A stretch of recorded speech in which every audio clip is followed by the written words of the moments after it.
What's stopping you from becoming a Catholic? Why can't women become priests? Why do Catholics worship Mary? Why do I need to confess my sins to a priest? Where is purgatory in the Bible? I think the Pope has too much authority. What's stopping you? You are called to communion with Dr. David Anders on the EWTN Global Catholic Radio Network. Hey everybody, welcome again to Call to Communion. This is the program for our non-Catholic brothers and sisters. Really? A program on Catholic radio and television for non-Catholics? Yes, indeed. We know you're out there. We know that you listen to this program. Perhaps you watch it on TV sometimes and you're thinking, well, you know, I used to be a Catholic, but I'm not Catholic now anymore, but I do have some questions. We'd love to talk with you. Here's our phone number, 833-288-EWTN. That's 833-288-3986 if you have a question for us, or if you'd just like to say, well, here's why I'm not a Catholic. What's keeping you from becoming a Catholic? Again, the number 833-288-3986. You can also text the letters EWTN to 55000. Wait for our response and then text us your first name and your brief question. Message and data rates may apply. Again, the phone number 833-288-EWTN. Michael Birchfield is our producer, Ryan Penny is our phone screener, and Jeff Burson is on social media. He will be glad to pass on any questions you might want to pose via YouTube or Facebook. I'm Tom Price along with Dr. David Anders. Tom, how you getting along today? Couldn't be better. How about you, my friend? I'm doing pretty decent. I just came to the network straight from a meeting about the Birmingham Eucharistic Congress, June 28th, 29th, Yes. in case you don't know about it. Yes. If you're in the neighborhood, heck, if you're not in the neighborhood, put June 28th and 29th, Birmingham, Alabama, Jefferson County Civic Center on your calendar, and come out and see great speakers, hear great speakers like Scott Hahn and Pedro Nunez, Father Pedro Nunez, David Melanie Owens, many other great Catholic luminaries to encourage you in your faith. Meet brothers and sisters and religious, and EWTN Religious Catalog is going to be there, along with a lot of other vendors. It's just going to be a great Catholic expo and big shindig celebrating 50 years of Catholic life in Birmingham, Alabama. So looking forward to it. And you're going to be there?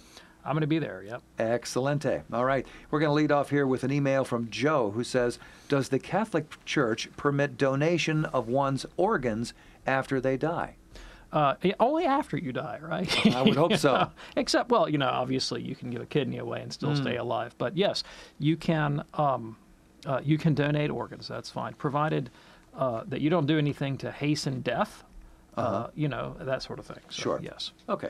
And here's one from Dominic. To get a better understanding of Luther and Calvin, what book or books would you recommend? Also, is your doctoral thesis on Calvin available online, perhaps? Okay, thank you. So on Luther, there are many, many wonderful resources on Luther, and I would recommend Luther, Man Between God and the Devil by Heiko Obermann. Obermann was himself a Dutch Reform scholar, historian, but a great scholar of Luther, and that's a wonderful cultural, intellectual biography of Luther. Really sets him in his late medieval context. It's probably my favorite work on Luther. Okay. When it comes to Calvin, again, there are many, many works on Calvin. I like the book The Young Calvin by Alexandre Ganoche. And it doesn't look anything like it's spelled. It looks like Ganuksky. Okay. Right? Okay. But Alexander Ganoche, who was a Hungarian French priest, Catholic priest, but sympathetic to Calvin. And he's a great Calvin scholar, does the same thing for Calvin that Obermann does for Luther. So The Young Calvin by Alexander Ganoche and Luther, Man Between God and the Devil by Heiko Obermann. My doctoral dissertation on Calvin is available. It's a little bit tricky to get hold of it. You have to actually buy the dissertation. It's not been published as a book. And you can do that. There is ProQuest dissertation services will distribute either a print copy to you or bound copy, unbound copy, a number of different formats that you can get it from ProQuest dissertation services. Oh, very good. Thank you for that. And here's an email from Eleanor. Would you please clarify for me what the requirements for marriage would be under the following circumstances? Two non-Catholic Christians, a male and a female, are married by their pastor in a religious ceremony. They are subsequently divorced civilly. They get a civil divorce. now a practicing Catholic wants to marry one of those original divorced parties? Okay, thanks. So the Catholic Church would regard the marriage of two non-Catholic Christians as presumptively valid. Okay. We presume the validity, and that they are capable of contracting a sacramental marriage, and they do not have to maintain canonical form because they're not Catholics, and so just in virtue of their baptism, their marriage can be sacramental, and in virtue of being alive, any two people who can be married can contract a natural valid marriage.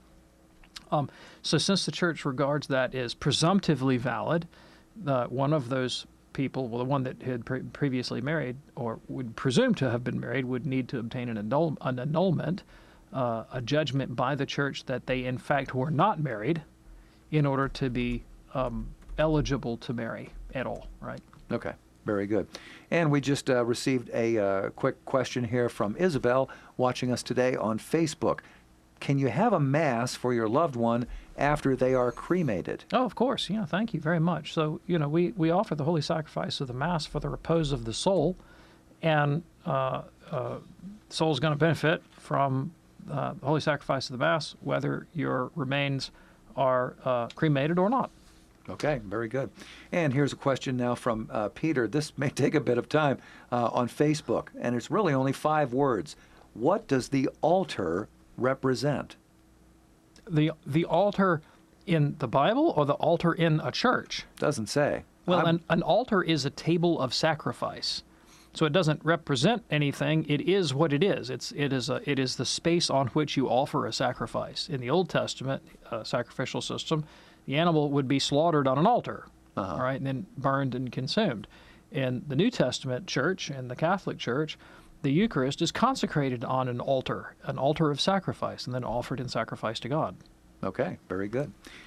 Well, we've got quite a bit more of the show coming up, and we are delighted to be here with you here today on EWTN's Call to Communion. Here's our phone number, 833-288-EWTN. That's 833-288-3986. If you're watching us today on TV, well, you can participate as well by sending us an email to ctc@ewtn.com,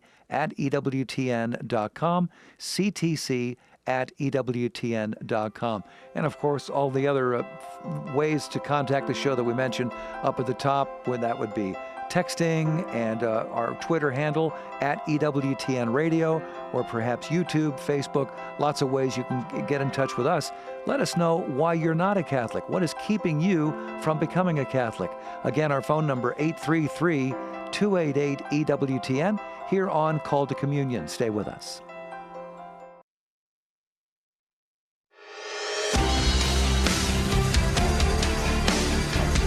It's EWTN Radio's Call to Communion. Glad that you're with us today. Dr. David Anders here to answer your questions about the Catholic faith, and perhaps to have a little chat about what's keeping you from becoming a Catholic. Our phone number, 833-288-EWTN. That's 833-288-3986. Dan sent us an email. Could you please explain why all of humanity has been held accountable in the form of original sin by the sins of our first parents, Adam and Eve? Why would a just and merciful God hold all of humanity responsible for a sin that was committed by someone else? Also, is it possible that if our original parents had been a different couple, say Steve and Barbara, sin would have never entered the world? Okay, thanks. So it depends on the manner in which you imagine God to hold us responsible. That's a very important point to get to. So original sin is not imputed to us as if we ourselves had actually sinned. All right, that's a very important point. So it's not like God on the Day of Judgment would look at a newly conceived zygote embryo that had never done anything in its entire life and say, "You wicked zygote, I'm going to punish you eternally for the sin of Adam and Eve." It doesn't work that way. Okay. Now, that is, however, the way many Calvinist Protestants think that it works. I mean, that was a common belief among the Puritans, that, that they thought that even a miscarried child would just drop straight into the pit of hell and be there in agony for all eternity, and that was just. Well, that's kind of absurd, and we Catholics think that that's absurd and have never held that. And medieval theologians like St. Thomas Aquinas understood that that was unjust, and so we formulated our doctrine of original sin accordingly, right? Qualified the way in which we are or are not responsible for Adam's sin, but also thought about what the afterlife must entail, or what that must entail for the afterlife. So Thomas, for one, said because infants have never done any actual sin, nothing good or bad for which they can be accountable, those who die without baptism, he thought, would probably go to limbo, a place of purely natural happiness that's not quite the beatific vision, but it's certainly not hell. It's more like eternity in a Caribbean golf club or something. All right. Now, limbo is not a doctrine of the church. It's not a dogma of the church, and you don't have to hold it. And many Catholics today do not believe in the existence of limbo. I just bring that up to illustrate how Catholics have thought about this issue. Okay. Catechism of the Catholic Church says that original sin is sin in an analogous manner only. It's not as if we ourselves had sinned. What it really means is that we come into the world without the gift of sanctifying grace. Unlike the Blessed Virgin Mary, who was created with sanctifying grace, when we are born, we're conceived, and when we're born, we stand in need of God's grace if we wish to enjoy eternal life. But guess what? He offers grace to everyone. To everyone. Even if you haven't explicitly heard the gospel, God still makes the offer of grace to everyone and makes it possible for everyone to be saved. So the dilemma that you're coming up with doesn't really exist. Now, you could still say, okay, so why does God create a world in which he knows that people will come into existence without grace and need to choose him and need to battle against sin, need to overcome their vices and rely on his grace to enter into a relationship with him? Why couldn't he just create a race of angels? Well, we've kind of already answered the question by outlining the conditions. It is good that there be a world in which rational creatures have an opportunity to reach out for God and find him, as St. Paul talks about in Acts chapter 17. Jesus says there's more rejoicing in heaven over one sinner that repents than over 99 righteous people that have no need of repentance. How many times have you watched a movie about a hero who was born without any problems in a perfect world with no challenges, and then lives out his days in happiness and peace on a beach, and then dies and goes to heaven? Wouldn't be much of a movie. Boring story, right? Yeah. That's the heroism of the thing is precisely his struggling against massive odds and then overcoming. Right. And the same thing is true about the narrative of our own lives, that God does give us the opportunity to struggle, but also so that we can merit, so that we can do things that are admirable and noble and worthy of recognition by God. And in the end, our lot will be better than that of the angels. They also had an opportunity to sin or not sin, but nothing like the kind of opportunity that we have on a daily basis to struggle against vice and concupiscence and pride, rely on God's grace, and grow and develop over time into the likeness of Jesus, and then be rewarded eternally. Dan, thank you so much for your email. If you're ready now, let's go to the phones at 833-288-EWTN. That's 833-288-3986. We begin here with Joel in Pensacola, Florida, listening on Guadalupe Radio. Hey, Joel, what's on your mind today? Hi, I was just wondering, I have some Baptist friends who were talking about the end times prophecies and Revelation, the book of Revelations. What is our Catholic view on that? Yeah, thanks. I appreciate the question. So what is a dogmatic fact is that Christ will come again. He will judge the living and the dead. He will raise the dead and judge them for their deeds in their bodies. And I like to tell people we're closer now than we've ever been. No man knows the day or the hour. Could come tomorrow. For all we know, maybe we're in the early church right now. We've just completed 2,000 of the first 200 million that we have to. We don't know. We don't know. All right. So when you look at the apocalyptic texts of the New Testament, in particular, the book of Revelation, there's obviously an awful lot of symbolic language there, and interpreters have for a long time read that text and tried to apply it to their own day. And it's interesting how they have been both remarkably successful and unsuccessful at the same time. Everyone who picks up the book and reads it will say, oh yeah, that sounds like today. Well, this crazy guy with 7 horns, that must be XYZ political figure or guy I don't like, right? That sounds like today. But the problem is every generation has that response. Sure it does. And that's kind of the point of apocalyptic texts. There is a perennial value to them, and we see these are types and allegories of human experience that we see repeated in every age. You know, the beast from the earth and the beast from the sea that we read about in Revelation characterize corrupt religious and political power. Well, that's never happened before. No, you see all these things happen constantly. And so we look into these texts and we find a picture of our own contemporary society and perhaps even of ourselves, and are confronted with the reality of Christ's judgment. Now, my own personal view, and this, of course, is just me, is that the sacred writer draws direct parallels to events that were contemporaneous with him, figures from first century Judean and Roman history. Okay. And he names them in symbolic ways, like the 666. Most interpreters think is pretty clearly a reference to Nero Caesar, who definitely was a type of Antichrist. But do we get involved in the date setting and it's this guy and it's that guy? No, we don't. No, we don't. And it's interesting. Pope John the 22nd, 14th century Pope, Avignon Pope. Not a great guy, John the 22nd. Not a great guy. Definitely doesn't go down in the annals of Catholic history as one of the shining exemplars of papal purity.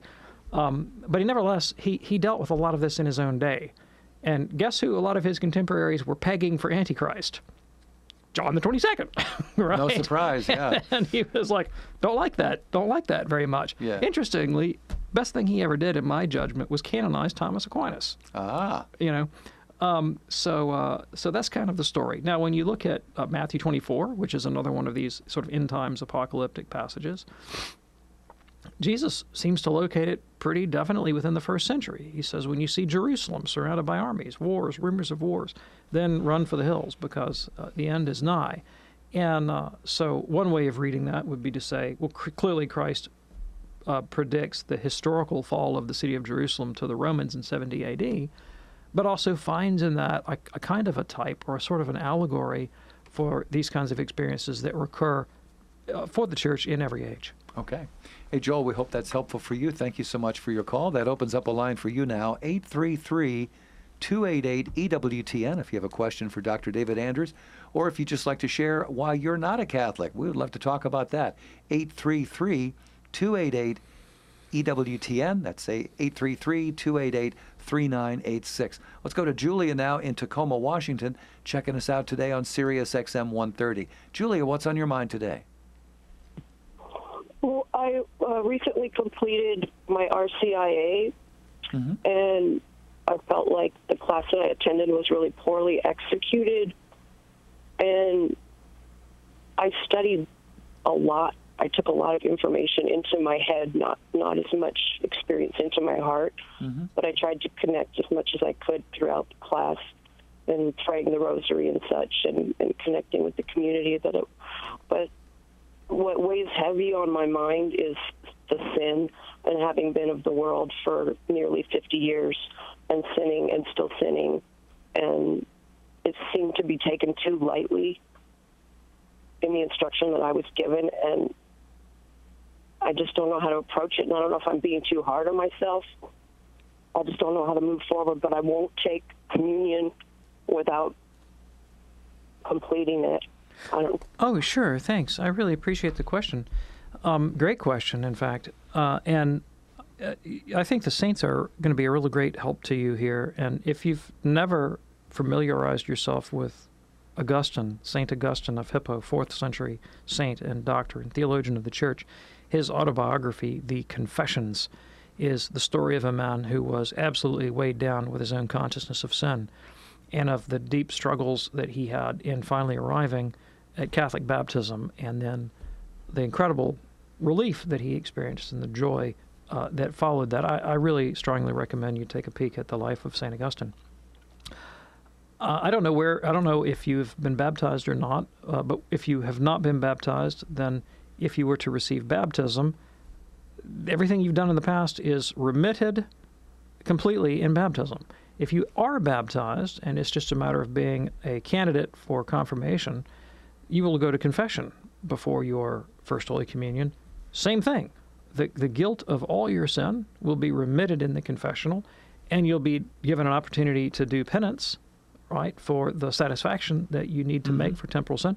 That's what the church has provided to deal with past sin.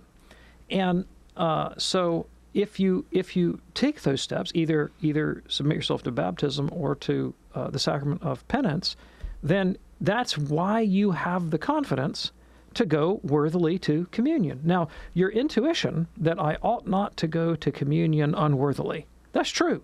That is absolutely true. But the church has made a way for you, an easy way. And the way is either baptism in the case of a catechumen, or penance, confession, absolution in the case of a candidate for confirmation. And when you go to confession, the priest will say to you, I absolve you of your sins. And, I mean, we're not just whistling Dixie here. Jesus said to the priest, whoever sins you forgive are forgiven. And part of the act of faith is to believe that when those words are pronounced, in your case, that they are true. To have faith that that has taken place. Now, what you can't get rid of by the confessional is the memory of sin. You can't get rid of sometimes the effects of sin. I remember reading one time about a guitarist for Jimi Hendrix who took drugs and cut off 3 of his fingers because he wanted to play guitar like Django Reinhardt. Wow. And when he came to, he was like, what an idiot I am. I don't have 3 fingers. They didn't grow back because of his remorse, right? So sometimes we can impose consequences on ourselves because of our irrational actions that we call sins. Those consequences may not be remitted in the confessional. I can't regrow 3 fingers on my hand. And I might not forget the memories of what I have done. But those things become to us goads for future holiness. And the saints are not remitted of those things either. I mean, St. Francis of Assisi, who is reputed to be probably the holiest person in the Western Church after the Blessed Virgin Mary, wept for his sins to the last day of his life. Not for his present sins, but for his past sins. Because he realized what an opportunity he'd had in the first 20 whatever years of his life that he squandered.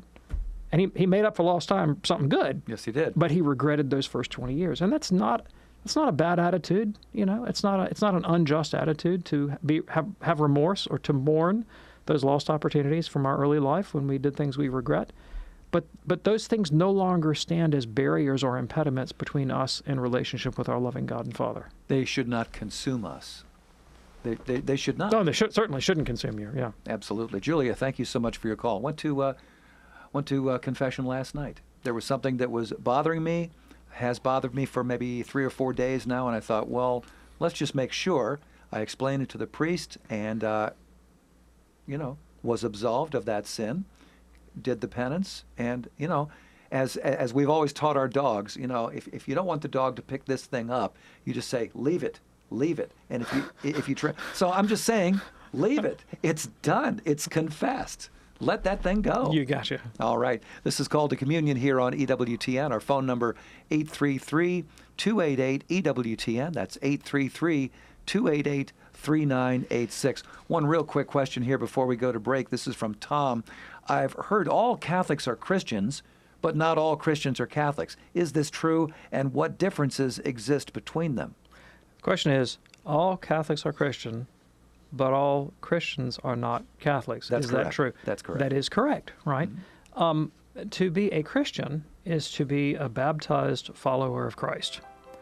To be a Catholic is to be a baptized follower of Christ who holds to everything that Jesus taught by way of Scripture or sacred tradition and adheres to the authority that Christ instituted, which is the Catholic Church, in union with all the Catholic Christians throughout the world.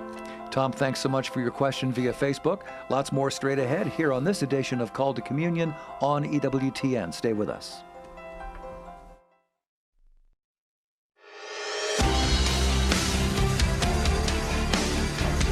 Back to the phones on this edition of Call to Communion here on EWTN. Our phone number 833-288-EWTN, 888-288-EWTN. Let's go to Jason in Lincoln, Nebraska, listening on the Great Spirit Catholic Radio, longtime partner with EWTN. Hey, Jason, what's on your mind today?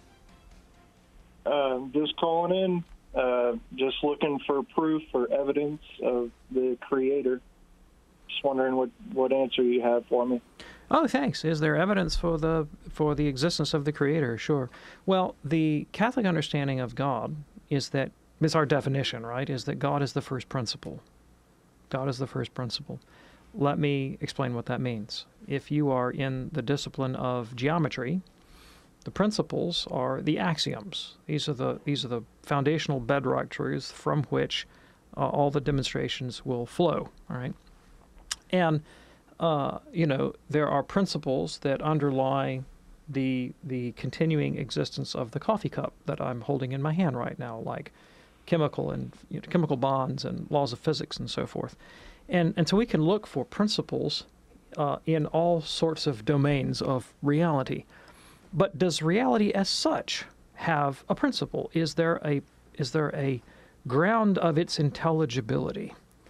And everything in our experience presumes that there is.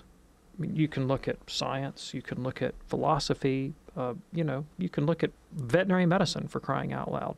And in every one of our intentional acts, our human acts, we proceed through this world, this universe, as if things make sense, that they have explanations that are discoverable, and that forms the basis of our rational behavior, right, as human beings. And the Catholic simply says that, the whole show is like that. Well, what's true of the coffee cup, what's true of the geometric demonstration, what's true of the vet trying to figure out what's wrong with the sick dog and fix it, is true of the whole show, all right? And let me make another analogy. If you're walking through the forest and you come across a glowing orb, you don't just say, oh, a glowing orb. It must be here unintelligibly and without reason. No, your first response was, what is it and where did it come from? Yeah. All right?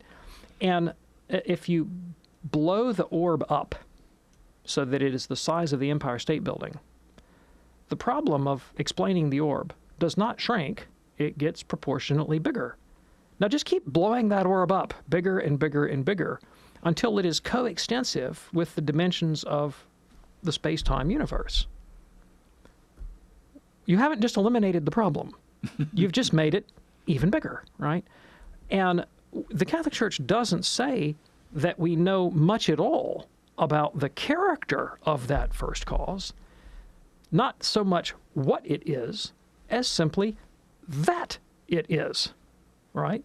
As to God's essence or nature. And God, of course, is just the word we give, the word we assign to whatever there is to say about such a first cause. That's just what we're calling God, all right? But we profess a great deal of ignorance about the inner nature or essence of that thing. We can draw a few conclusions about its nature or essence. One of them is that whatever that thing is, it can't be something that's composite, built out of parts. Because composite things, their composition stands also in need of explanation. There's something in virtue of which they are composed. This book that I'm holding in my hand, the Catechism of the Catholic Church, is a composition. It consists of a number of different pages. And there are principles that underlie its composition, namely authorial intent, editor's work, the glue, the ink, there are principles that can account for it. All right. So the composite things need an explanation for their composition. If there is something that underlies the composite, then that's just what we mean by the first cause, you see. So it can't be something that's composite, which means it also can't be something that's material, because material things are always composite. And it can't be something that's subject to change, all right, because changeable things change in virtue of something that changes them, all right? And if there was something in virtue of which it could change, then that would just be the first cause. So it's a simple thing. It's an impassable thing. And similarly, it can't be something temporal, because temporality is itself a kind of change, a kind of mobility. So it's beyond time. And also, physics kind of fleshes this out a little bit as we see the ways in which time and space are intrinsically connected, and you can't really have one without the other. So we're really looking at something that has no body, has no spatial dimension, has no physicality, no capacity to change, doesn't exist in time, and yet stands as an explanatory cause, a principle in virtue of which other things exist. Now, one thing that we don't say, all right, Catholics believe on faith that the world had a beginning in time.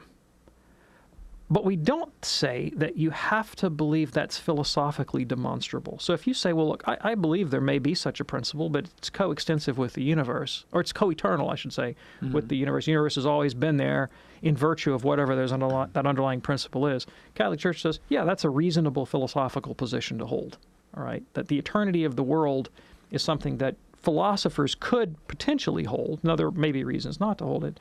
It doesn't conflict with what we mean by God. Now, we hold on faith that the world had a beginning in time, but I can't prove that to you philosophically. I'd have to prove that to you from revelation. And now we're just talking about what we can hold philosophically.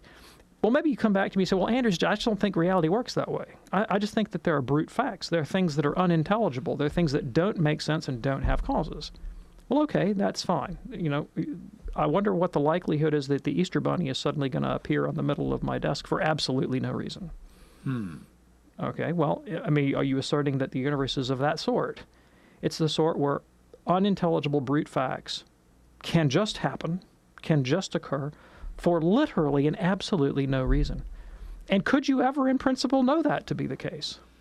You really couldn't. There's no way actually to identify the existence of an uncaused event, an uncaused effect, because all we can ever perceive is the effect. Right. We can reason to a cause, but we perceive the effect. And the best you could do is say, here's something that happened for which I don't yet have a good explanation. But there's no way rationally to say, and therefore I know that there is no explanation. There's no way to know that. That's just an assertion. That's a dogmatic assertion because you don't like the conclusion that reality is intelligible. But let's say that you go there. You're willing to bite the bullet, and you say, well, I just think reality is absurd. It has no explanation. There's no coherence to it. Things just happen, and rationality can't grasp that because there's nothing to grasp.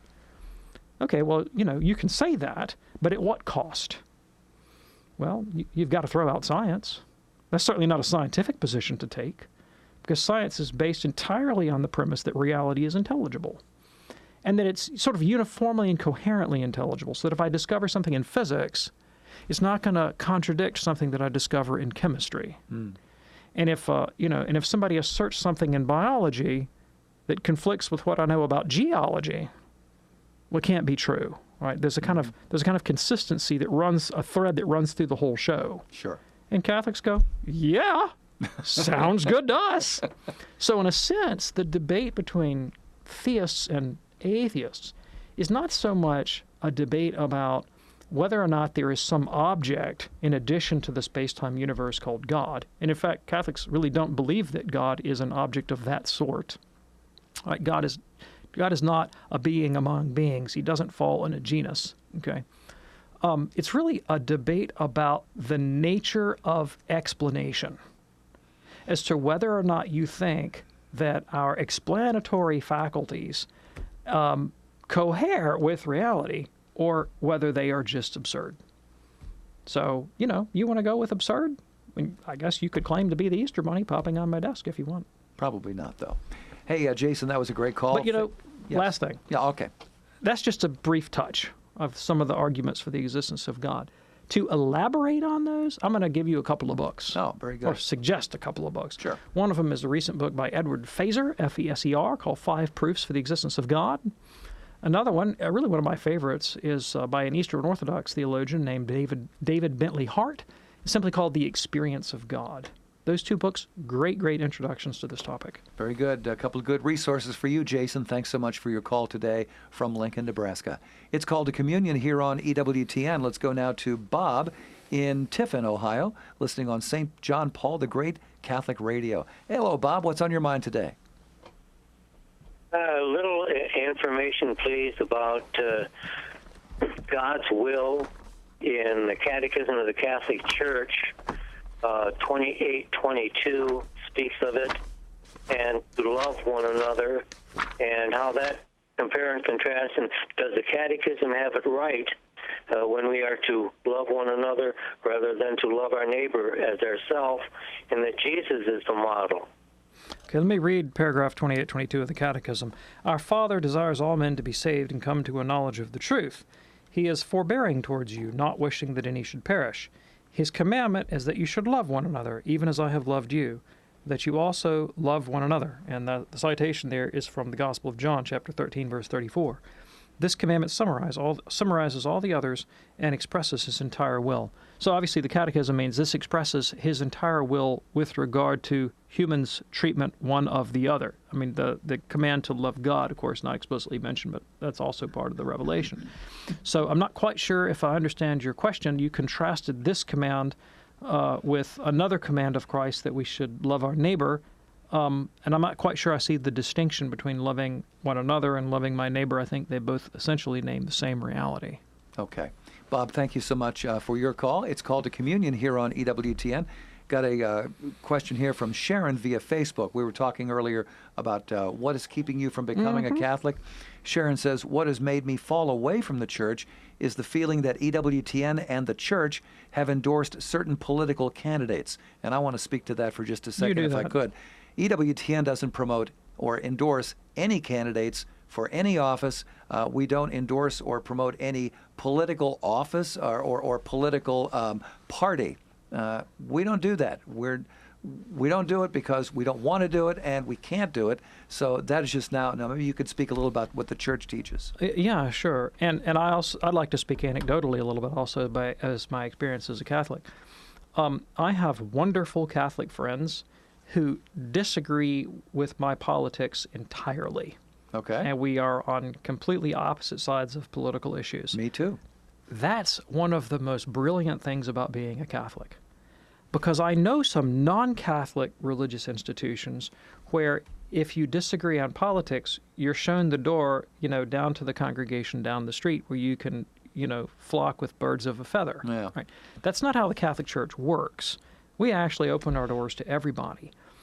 Catholics are human beings, and so they have political opinions. But we don't show you to the door because you have a different political opinion from your priest or from the guy in the pew next to you. And Jesus teaches that his kingdom is not of this world. When Pilate asked, "Are you a king?" Jesus says, "Yeah, I'm a king, but my kingdom is not of this world." When Pope Benedict was speaking to the Bundestag in Germany, their parliamentary representatives, he made the point that the Catholic Church, unlike some world religions, has never sought to impose a juridical political order as if it were derived from revelation, to say, this form of government is the only one or the best one or the one everybody has to adhere to. And Catholic churches and Catholic civilizations have been formed around the ideal of monarchy, around democracy, around various other forms of government, and in all of them, it's possible to live a Catholic life and have a Catholic body politic. It's probably not possible to have a sort of civil order that's organized on Catholic principles if the nation-state explicitly rejects the existence of God, like in the communist systems. But it's compatible with a lot of different political forms. And of course, Catholic thought on these issues has changed as society changes in one culture or another. And so you're certainly not obligated as a Catholic to hold a particular ideology. And now it's perfectly reasonable to have an opinion on political ideology, but this is not the substance or the essence of our faith. Right. But let's say you meet a Catholic who is so persuaded that their particular political ideology is the only plausible interpretation of the biblical data or the scriptural data or the social realities. What do? You pat that person on the back, hand them a cup of coffee, and wish them a good day. Very good. It's Called to Communion here on EWTN. Glad you're with us. You can always email the show, by the way, by writing to ctc@ewtn.com. If you've got a great question you'd like to share it, but maybe it's 10 o'clock at night. We're not on the air at 10 o'clock at night. However, you could always send that email to ctc@ewtn.com. Here's a question from David via YouTube. How come when St. Paul wrote his epistle to the Catholic Church, that is Romans, he never mentioned St. Peter or the papacy? Well, because the reason he wrote the book of Romans was to answer a very specific theological question, and that is, what is the relationship of the Gentile church to the Jewish believers? That was what motivated the letter. So he wasn't writing a book of ecclesiology. Also, and I'm going to display my own ignorance here, and some biblical scholars out there that know the biographical data on Paul better than I do can enlighten me. I'm not sure what the dating of Romans was relative to Peter's own move to Rome, right? I'm kind of thinking that this is before Peter moved to Rome, but I'm not entirely sure on that. I mean, Peter and Paul both ended their lives by martyrdom under Nero, but it's entirely possible Peter might still have been in Antioch at that time. I'm not sure. Okay, very good. Here now is Peter in Worcester, Mass., listening on Emmanuel Radio, one of our great radio partners there. Peter, what's on your mind today? Hello there. Hi. I'm saying on the topic of faith versus works, in any faith gathering that I have ever attended, the first requirement of its participants was assent to the orthodoxies of that religion. That would include Catholics, where one is required to believe all defined dogmas. Would that assent be a work, or is it faith? Sure, absolutely, it's a work. Hands down, no doubt it's a work. To assent to what God has revealed is an act of the intellect as commanded by the will. So it's volitional, and it's meritorious, because we are asked to assent to things that we cannot, in principle, know to be true through rational means alone. All right, that's why God regarded Abraham's faith as meritorious. God said, "You are righteous because you've done these things." God said to Abraham, "Abraham, get up, leave Ur of the Chaldeans, go to the land I will show you. I'll make your name great, give you a lot of descendants. They'll be a blessing to the whole world." Abraham could have said, doesn't sound like a pretty good deal, God. I'm not so sure you'll deliver. I'm going to sit right here in Ur of the Chaldees and spend out my days. But instead, Abraham said, all right, God said it. It's going to happen. I'm going to do it. Up he hops. Off he goes to the promised land, or on his way. All right, ends up down in Egypt. And God said, oh, he listened. He believed what I said. He went off and did it. That's meritorious. Credit it to him as righteousness. Genesis 15:6 says that. Think of an analogy. My wife calls me up. She says, Dave, I can't pick up the child at his school at the end of the school day. When the bell rings, I'm not going to be there. I need you to go get my child, our child. All right? And I'm like, that's not very convenient. I got a radio show to do. I got to go back to the diocese and go to yet another business meeting. Yeah. You know, I got other things on my plate. I don't want to make those sacrifices. I think I'm going to sit right here. And then the kid's languishing in after daycare, right? And I get home and I get an earful for not picking the kid up. But what if I say, okay, I'll rearrange my day, reschedule my meeting, make that sacrifice, and I go. Based on what did I make that determination? The reliability of my wife. Of course. Right? That she was actually speaking truth to me, that the kid really needed to be picked up, and then I acted accordingly. That's why faith is meritorious. It absolutely is a work, and it requires work to follow through. So I know the question was premised on a alleged division or dichotomy between faith and works, and I think that may misstate a biblical teaching. When St. Paul contrasts justification by faith and justification by works of the law, he's not interested in whether or not we have to do things or whether or not moral behavior is required of us to be saved. He takes it as a matter of course that we have to do moral behaviors in order to be saved. He's really interested in the question of whether or not Gentiles have to follow the Mosaic law, whether they have to circumcise their children or follow the laws of kashrut in their eating, or whether they have to separate from the world in the same kind of ritual ways that Jews would have done. And he says emphatically, no, Gentiles don't have to do these things. What they have to do is love God above all things, love their neighbor as their self, live lives of purity and self-sacrifice, justice, and so forth. That's what's required of them. This is what he calls it's the spirit of the law. It's the righteous requirements of the law, the dikaumata tu namu in Greek. Not the works of the law, the ergon namu, those Jewish rituals that would separate Jews from Gentiles. Of that, he says, don't have anything to do with that. Yeah. But love, justice, peace, patience, kindness, mercy, gentleness, self-control. Got to do those things. You don't do those things, it's on the hot seat for you. Yeah, absolutely. Peter, thanks so much for your call. Here's a question now from David, who just texted us. What is a suppressed saint? Is that a saint who has been decanonized? Okay, so not an expert in suppressed saints, right, but my sense is there are those who have been venerated in Catholic life as saints, and then perhaps under historical investigation, maybe some ancient character like St. Christopher or something, it looks like maybe that was a popular legend, right? And maybe that wasn't an actual living person, and so we're not going to promote the veneration of that particular character anymore. Okay, very good.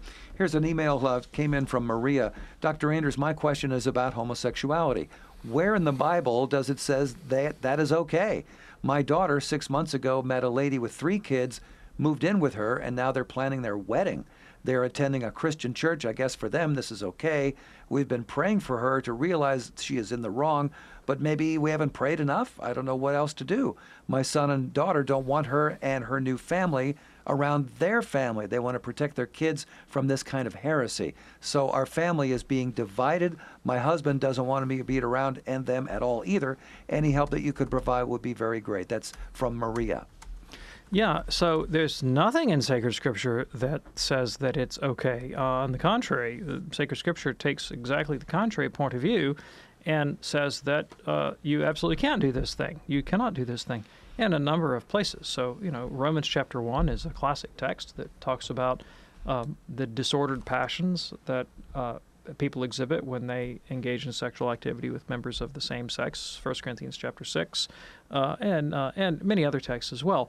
The whole basis of the Christian sexual ethic, Jesus outlines in Matthew chapter 19 when he points to the order of nature and creation, that God created man and woman, male and female, that they might live together and bear children, be fruitful and multiply. And Jesus says that's the order of nature that God made, and we have to hold that up.